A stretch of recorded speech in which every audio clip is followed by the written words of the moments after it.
Bw'oyingira mu woteri ya Skia Cafe esangibwa Jinja mu town, ekisooka okukwaniriza ke kasako k'abaweereza. Kino oba oli awo kyongera okuwa essuubi. Okitegeera omaze kukkalira nti abakozi tebawulira era bakozesa bubonero. Tosobola kulemererwa kusaba kyakulya ky'oyagadde kubanga waliwo engeri nnyingi z'osobola okuyitamu okukikola. Akatabo kali tunulamu ne kakulagirira nti oba oyagala chocolate oba songa ndabira ddala kirungi ate kinsanyusa. Nange nsobodde okusaba ice cream nga mpita mu nkola ze zimu. Kino kyekyali ekirooto kya Shadia Nakwera nannyini wooteeri eno era kirabika ng'ekituukiridde. Nina essomero lye twasomerangamu coaching nga likosa abantu abali disabled but bali nga balina disabilities eziri different. Abamu nga bali autistic, abamu nga balema bwe bityo, abamu nga bali deaf. Kati twali tucoachinga nabo nembabeeramuko wenasalawo okugulawo business eno nga njagala kukola n'abantu abali disabled. Omuntu atawulira okuweereza awulira tekibeera kyangu mu kutandika. Buli kimu kye twagala okukola omuntu olina muyigiriza buyigiriza kuba era abasinga tebakola ki tebakisomerera. Kati ekyo ekyokuba nti buli ssaawa oyigiriza kosi zaffe mu training ziri waggulu because of that. Nakwera alina ensonga lwaki yatandika n'abantu abatawulira. Abantu abangu okutandika nabo baali ba deaf kubanga abo kasita oyiga sign language kibeera kyangu. Okusunsula abakozi bano yayita mu mukwano gw'e Kampala akola mu bantu abaliko obulemu. Kyokka ebbanga lyakoze nabo agamba si bakozi babi n'akamu. Bwe ziba ssaawa za kukola kizibu okusanga omuntu nga bali banyumya oba bakola ki.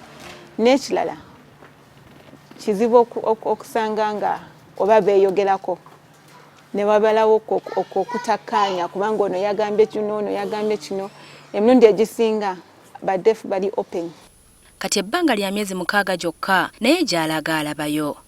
Buli kasitoma ayita wano abaako ne gwanyumiza ku wooteeri empya ate nga yanjawulo mu Jinja. Kifo kino nasooka kukyulira mu mikwano gyange abajjako wano ne bangamba nti omanyi wali ekifo balina saavisi nga teziri za bulijjo.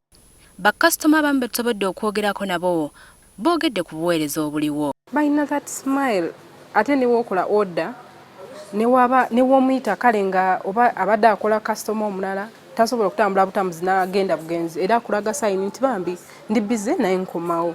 Nange siviiridde eyaawo. Mark Kato ayina ekirooto kye ng'omuntu. Agamba okukolera wano ku Skia Cafe ekigendererwa kye kya kutumbula ebyo bye yasomerera eby'okufumba. Mark Kato omu ku baweereza ayina gye yasooka okukolera naye yakaluubirizibwa nnyo.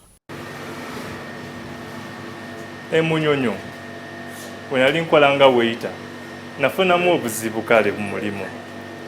Okusinziza ddala we nali nsula n'ekifo kye nali nkoleramu nga kyawala nnyo era nga nspending esente empitirivu okuba ntuuka ku mulimu n'okuvaayo.